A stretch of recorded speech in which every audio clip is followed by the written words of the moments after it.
I am very happy, and all of us here at the National March for Life Committee, we are so thrilled to showcase the official 2025 National March for Life promotional video, which reveals this year's theme. Enjoy. Life has the tiniest of beginnings. Seeds, planted and nourished, can grow into magnificent works. The same is true of each human being. Sadly, each day in Canada, 300 growing, living human beings are uprooted from their mother's womb and tossed aside. On May 8th, join thousands of students, families, and other Canadians as we gather on Parliament Hill in Ottawa for the 2025 National March for Life. Together, let's tell our elected officials that each human deserves protection at conception and throughout all stages of life. The world sees the embryo as potential life. We see it as life with potential, life worth protecting.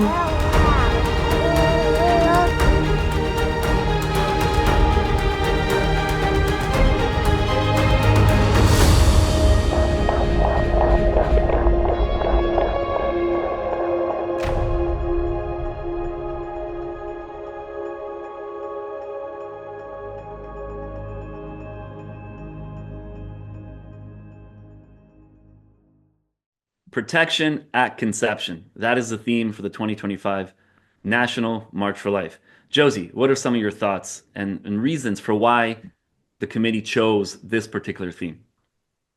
For a long time, we've been saying that we march to defend life from conception to natural death. No exceptions, no excuses, and no compromises.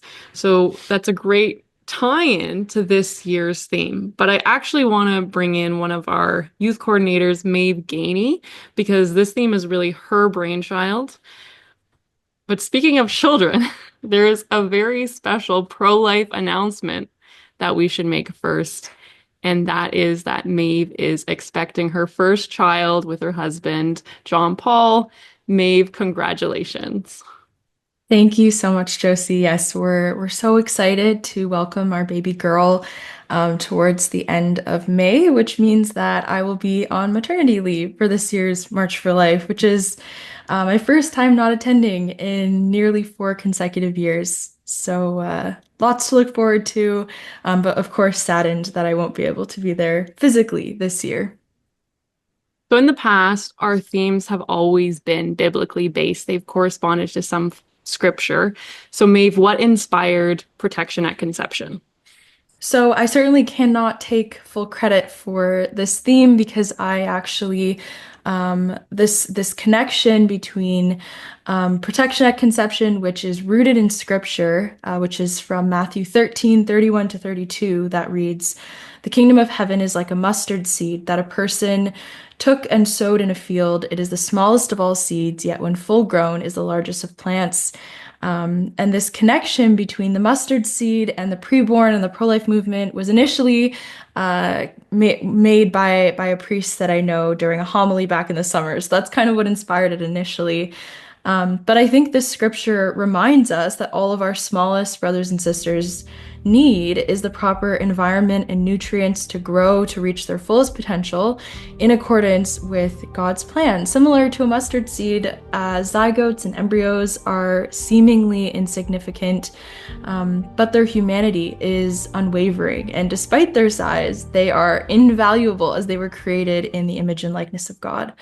But the mustard seed can also be likened to the average pro-life activist or pro-life individual.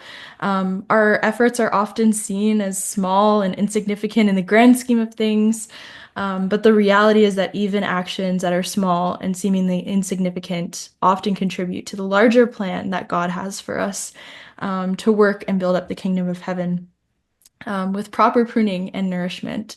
So when we accord ourselves with God's will and his plan for our lives, we'll experience the fruits of our obedience to him, no matter how small or little our efforts appear.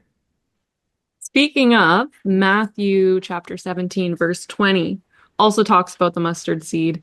Quote, "If you have faith the size of a mustard seed, you will say to this mountain, Move from here to there and it will move. Nothing will be impossible for you, unquote. And I think that's really important to remember. We might be small, but our God is big. And we face quite the uphill battle, and we're going to need God for that. And we're going to need a whole lot of faith. Something like 96% of biologists believe that life begins at conception, but only a third of Canadians believe this.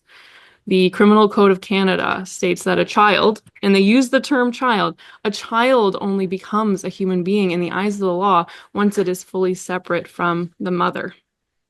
So historically, we've focused a lot on surgical abortion, but there are many other ways that the sanctity of life is being undermined, especially at its very beginnings.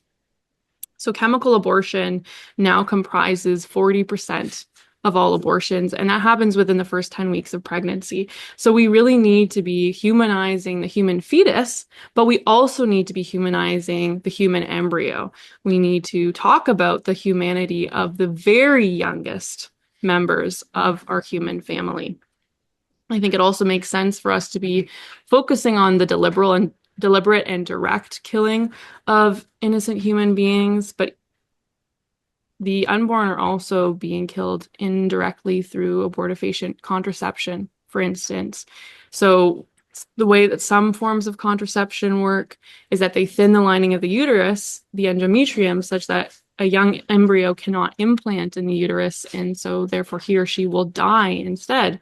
So that's another concern, is the way that some forms of contraception are operating, and that's why they're considered abortifacient. In addition to that, we have in vitro fertilization, or IVF, that is becoming increasingly popular. And you have more and more provinces that are subsidizing or funding IVF, even pro-life premiers like Scott Moe. We see a lot of pro-life politicians south of the border who are saying that they support IVF. And that's a problem because in the process of IVF, there's a bunch of surplus embryos that are created that end up being frozen or discarded. So the baby making industry actually ends up destroying more lives than the baby killing industry sometimes does. So the pro-life movement needs to be talking about this. And I do want to credit Laura Klassen of Choice for Two. She created a video called Build a Baby, and Kim and Maeve talked to her about that previously on Life and Film. And on a different issue, Kim and Maeve have also talked to Laura about her latest video, It's Okay. Maeve, what was that discussion about? Sure. So a few weeks ago, we had the privilege of interviewing Laura Klassen for our most recent Life on Film screening on their most recent episode of their Exposed series titled It's Okay. And this series as a whole, I think it seeks to address more controversial moral issues that fall within the pro-life movement scope, things that should be talked about more. And so episode 2, It's Okay, specifically seeks to address the horrors of fetal cell lines and organ harvesting for medical research, namely in things like vaccines. And so if you haven't already watched the episode that Choice for Two put out, we highly recommend it. It's both heartbreaking and incredibly eye-opening. And then following the screening of the episode, we sat down with Laura to discuss the behind-the-scenes production of the episode, as well as the motivations for discussing the moral issue of fetal cell lines. And so the Life on Film episode is still available on our March for Life Canada YouTube channel. And we highly recommend watching the episode and sharing with your friends and family if you haven't already done so. And of course, there's more Life on Film screenings to come. We typically release them once a month on Sundays at 8 p.m.